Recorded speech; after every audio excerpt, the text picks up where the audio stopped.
Hai semuanya, perkenalkan nama saya Ferry Dermawan. Pada kesempatan kali ini saya akan mengajari kalian cara memahami lifecycle hook di Laravel Livewire. Sebelumnya saya sudah membuat video tutorial tentang materi ini, hanya saja saya merasa video tersebut susah dipahami ya buat teman-teman. Jadi saya buat lagi videonya dan akan saya hapus video tersebut dan akan saya gantikan di video ini. Oke, kita langsung saja ke text editor.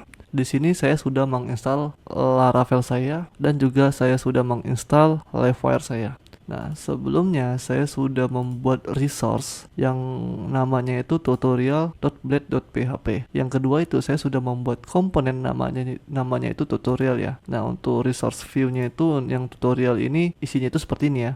Kita close. Nah, untuk template Livewire-nya itu masih kosong dan juga untuk Livewire komponennya pun juga masih defaultnya atau bawaan dari pembuatan komponen itu sendiri ya teman-teman.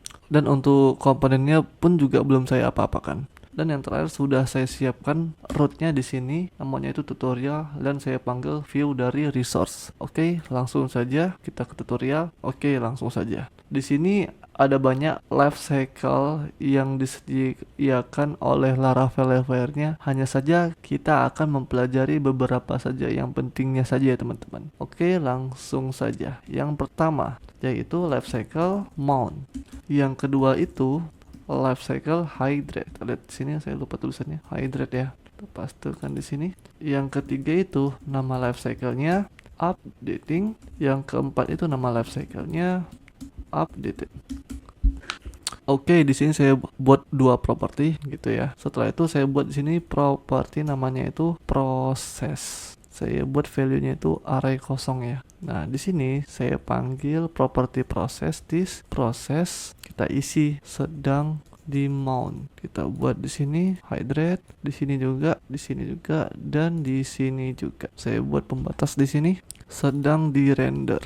Setelah itu saya ganti ini jadi mount, di sini saya ganti jadi updating dan di sini juga saya ganti jadi updated. Nah, ada beberapa lifecycle yang membutuhkan parameter. Kita cek di sini. Salah satunya itu updating dan updated. Kita copy aja ini, kita paste di sini, kita paste di sini. Nah, parameter ini apa sih gunanya? Oke, nanti akan saya jelaskan. Sekarang kita pergi ke template-nya. Di sini saya buat input tipe text where model. Setelah itu saya buat di sini hobby. Di sini saya buat placeholder property hobby. Saya buat di sini property warna kesukaan. Di sini langsung saya tampilkan div. Saya buat aja di sini hobi sama dengan kita panggil propertinya yaitu hobi. Setelah itu saya buat di sini warna kesukaan. Saya panggil propertinya di sini warna kesukaan. Nah, setelah itu saya buat di sini perulangan di dalam list item. Kita buat di sini namanya itu proses tadi ya, itu propertinya. Saya buat aliasnya itu item. Di sini saya isikan list item. Di dalam for each-nya saya panggil variable itemnya. Nah, sekarang di sini saya buat value default-nya yaitu bermain game. Di sini saya buat biru. Oke, kita refresh di sini. Nah, jika kalian perhatikan di sini tuh dia memanggil satu lifecycle yang pertama, yaitu di sini tuh dia memanggil satu lifecycle yaitu mount. Tadi kan kita nge-refresh nih. Ketika kita nge-refresh, dia tuh memanggil satu lifecycle yaitu mount. Render ini bukan lifecycle ya teman-teman. Nah, setelah dipanggil mount, lalu selanjutnya yang bekerja itu yaitu render. Nah, sekarang misalkan saya ubah di sini this hobi sama dengan main bola. Setelah itu saya ganti di sini warna kesukaannya jadi warna hitam misalkan. Saya buat di sini, saya refresh. Nah, warna defaultnya itu dan hobi defaultnya itu jadi berubah. Kenapa begitu? Karena mountnya bekerja di sini. Nah, jadi mount itu intinya lifecycle pertama yang fungsinya itu mengelola data dan datanya itu akan ditampilkan. Jadi setelah datanya itu selesai diolah di mount ini lalu ditampilkan atau dirender. Setelah dirender maka ditampilkan di sini datanya di browser. Oke, sampai di sini paham ya. Nah, sekarang kita pelajari untuk yang hydrate, updating dan updated. Saya ganti di sini main bola menjadi main ball. Saya ganti. Nah, hydrate yang di sini mount tuh hanya bekerja ketika tampilan awal aja ya. Jadi ketika ada perubahan atau action di dalam komponen tersebut, yang dipanggil tuh bukan mount tapi hydrate. Nah, kita anggap aja hydrate tuh mount. Yang life cycle pertama yang dipanggil ketika ada perubahan atau nilai yang berubah. Nah, jika hydrate sudah selesai bekerja, maka dipanggillah life cycle updating. Setelah datanya sudah diubah di updating, lalu selesai dong di sini.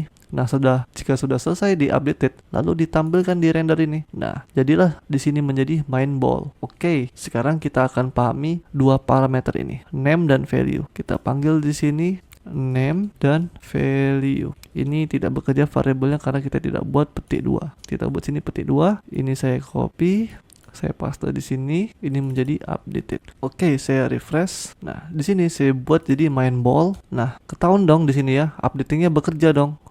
Yang hobi ini propertinya diubah menjadi main ball. Setelah diubah di updated ini, lalu di render, jadilah seperti ini, main ball. Dan juga sama seperti ini, untuk warna kesukaan kita ubah menjadi hitam. Nah, ketahuan dong updating ini bekerja, warna kesukaannya diubah menjadi hitam yang awalnya hitam. Saya ganti lagi di sini, hitam menjadi hit. Nah, warna kesukaannya sekarang value-nya itu hit. Setelah diubah di updating, bekerja di sini updated-nya. Updating-nya selesai, setelah itu di render, menjadilah warna kesukaannya itu menjadi hit. Oke, di sini kalian sudah paham ya. Sekarang kita akan belajar updating dan updated ini secara spesifik.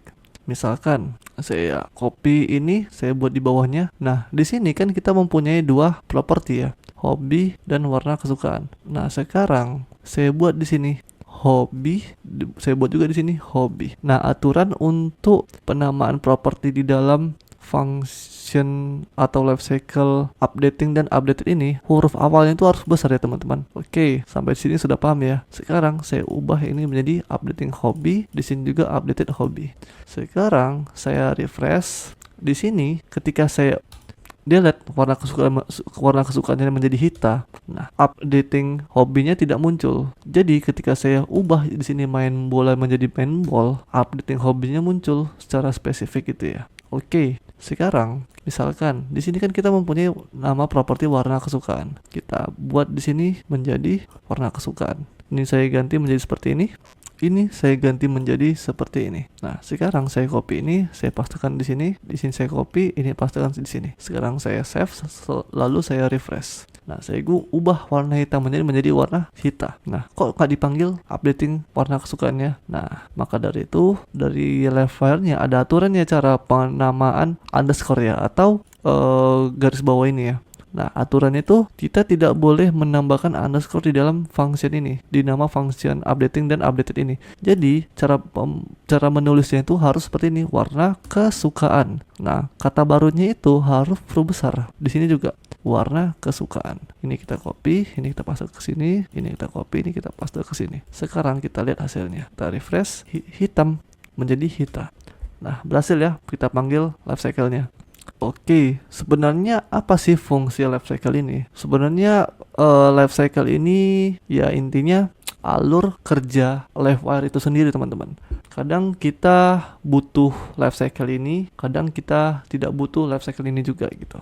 Akan tetapi, dalam kasus apa sih kita pakai life cycle ini? Misalkan, kalian punya fitur chat nih, sedang mengetik misalkan. Nah, sedang mengetik itu berarti proses itu ada di sini dong, updating atau updated ini ya. Nah, ketika prosesnya sedang updating atau updated, maka dari itu kita tampilkan di sini sedang mengetik. Oke, sampai sini paham ya? Sebenarnya ada banyak kasus atau fitur yang bisa kalian pakai atau kalian kombinasikan dengan life cycle LiveWire ini. Oke, untuk pemahaman life cycle-nya sampai di sini saja. Saya harap kalian semua paham ya. Oke, sampai jumpa di kelas yang lain.